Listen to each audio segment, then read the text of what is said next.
in collaborazione con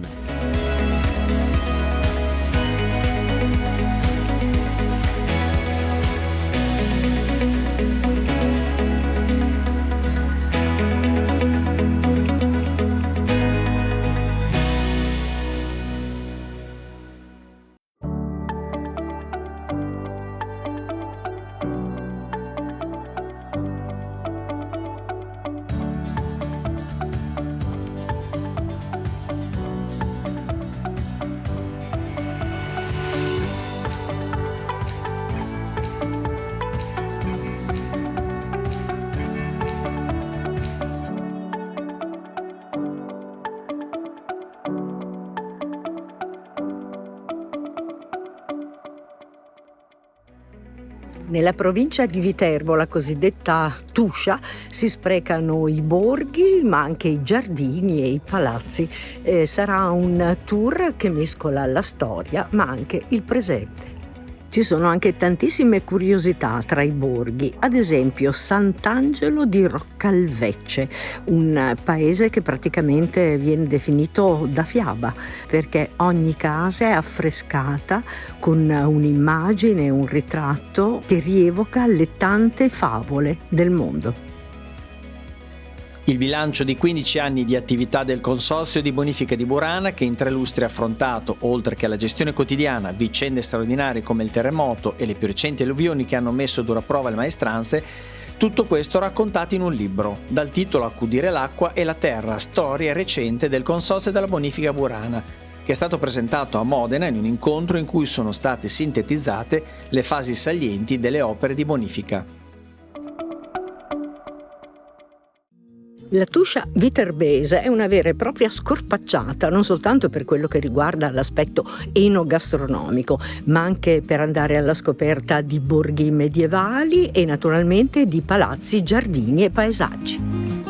Tappa a Caprarola con il Palazzo Farnese, veramente un insieme di sale meravigliosamente affrescate e anche un cortile e giardini davvero particolari e unici. La storia di questo borgo adagiato su uno sperone tufaceo dei Monti Cimini è legata indissolubilmente alla famiglia Farnese e al Palazzo Fortezza che vi fece erigere nel XVI secolo. L'architetto Vignola riordinò l'abitato costruendo una monumentale via d'accesso alla residenza, la cosiddetta via dritta, sulla quale si affacciano edifici 5-600eschi. Fulcro di Palazzo Farnese è il suo cortile interno. La forma particolare circolare è unica, rara ai tempi in cui venne costruito. Il palazzo ha la caratteristica forma pentagonale e l'aspetto di una dimora fortificata al cui interno sono conservati splendidi affreschi e la famosissima Scala Regia, una scala elicoidale, un vero capolavoro scandita da 30 colonne doriche e interamente affrescata. L'ambiente circolare della cappella corrisponde in pieno alla pianta e allo spazio simmetrico della Scala Regia. Le sale sono tutte bellissime, ma in particolare la sala del Mappamondo, oppure la sala degli Angeli o quella degli Echi, che è nota per particolari effetti acustici, un po' come quelli di Palazzo Te a Mantova. Infatti, se 2 persone si mettono agli angoli opposti e bisbigliano qualcosa rivolti verso la parete, le parole giungono all'orecchio dell'altro come se stessero avendo una conversazione l'uno accanto all'altro. Questo era uno stratagemma adottato da Alessandro Farnese per tenere ogni discorso sotto il suo controllo. Nel retro del Palazzo Fortezza, seguendo il gusto cinquecentesco, ecco i giardini all'italiana, suggestivi con statue, fontane, nicchie. Un tempo da queste scale salivano i cavalli. Oggi naturalmente i tempi sono cambiati, ma la suggestione resta intatta.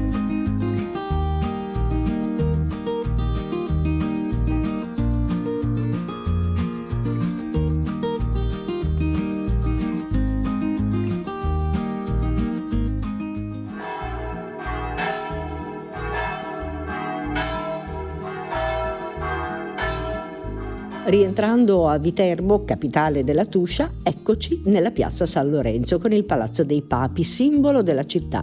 che ospita la loggia delle benedizioni e l'aula del conclave, famosa per aver ospitato il primo e il più lungo conclave della storia, che durò ben 33 mesi.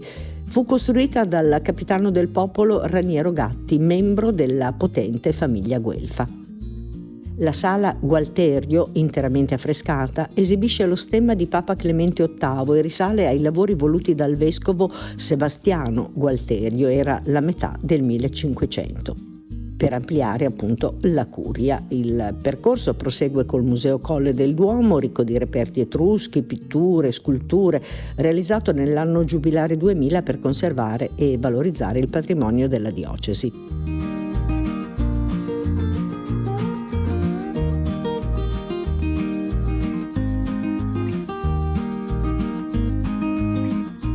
E naturalmente la cattedrale.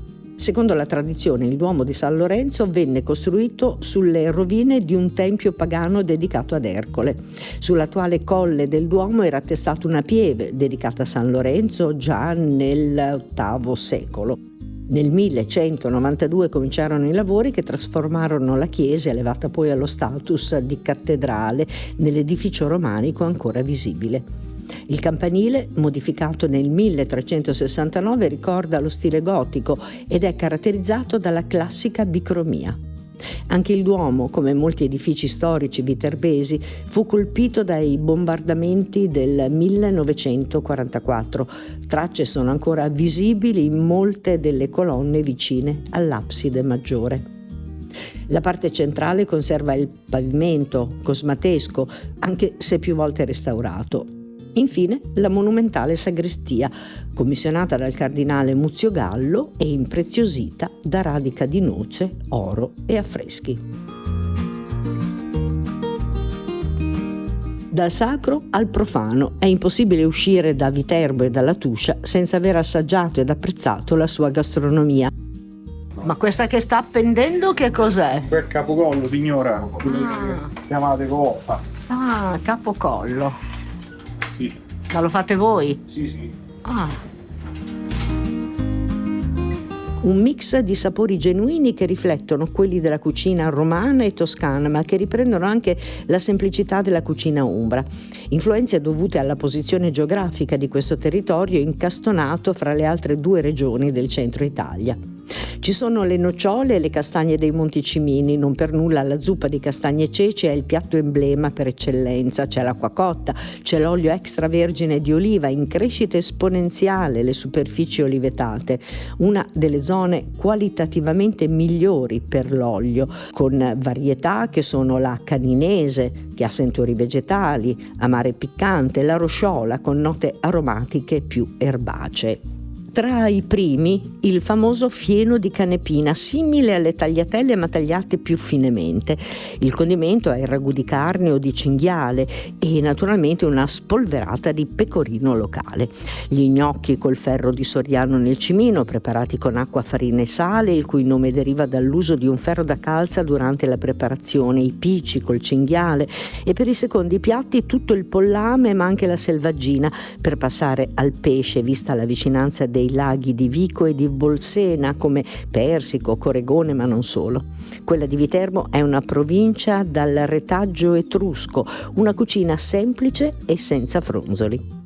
Quanto ai vini, in provincia hanno sede 7 delle 27 DOC della regione Lazio, dall'est est di Montefiascone al Grechetto, ma anche riscoperta di vitigni antichi come il Rosso Cannaiolo, vitigno a bacca nera tra i più antichi, figlio diretto si dice del lago di Bolsena, il bacino vulcanico più grande d'Europa.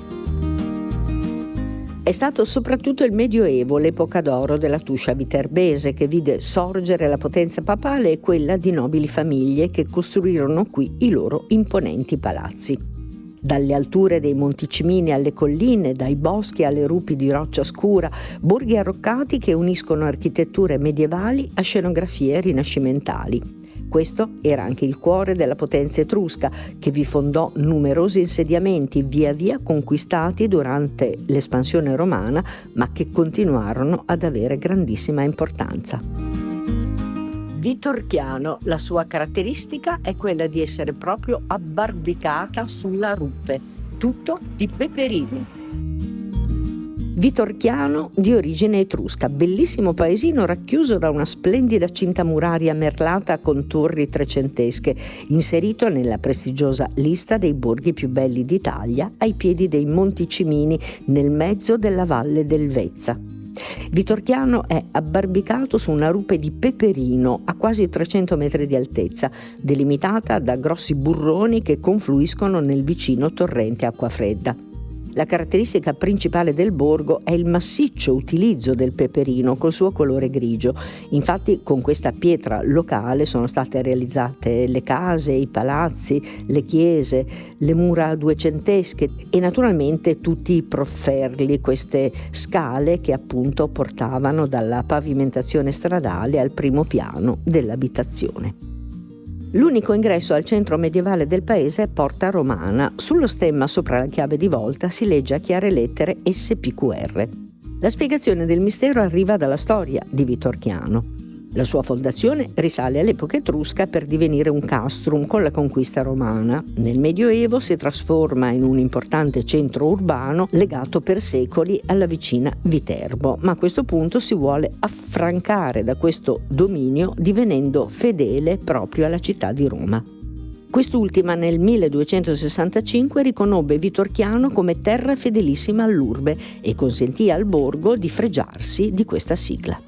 Il groviglio di vicoli e piazzette suggestive colpì tanti registi negli anni 60, tra cui Mario Monicelli, che scelse il borgo come set per il film L'Armata Brancaleone. Piazza Umberto I è il punto d'incontro tra il borgo vecchio e la città nuova. Qui si concentra la maggior parte dei monumenti, l'ex chiesa di San Giovanni Battista, la casa del Podestà, il palazzo comunale, la fontana a fuso del XII secolo, i maestosi 16 metri della torre dell'orologio, eretta originariamente a difesa del castello. Proprio qui un belvedere consente di osservare lo sperone tufaceo da cui si erge Vitorchiano. E adesso ci incamminiamo verso una grande curiosità, la statua del Moai. Il Moai, scultura sacra tipica dell'isola di Pasqua, si trova poco fuori dal centro storico. Il monolite in peperino fu scolpito con asce manuali e pietre taglienti da 11 indigeni provenienti dall'isola cilena di Rapa Nui ed è l'unico esempio al di fuori dell'isola di Pasqua. Con le immagini di questo pittoresco borgo dell'Alta Tuscia ci lasciamo per una pausa. Linea a cielo aperto e noi ci rivediamo nel finale. Andremo nel paese delle fiabe e della fantasia.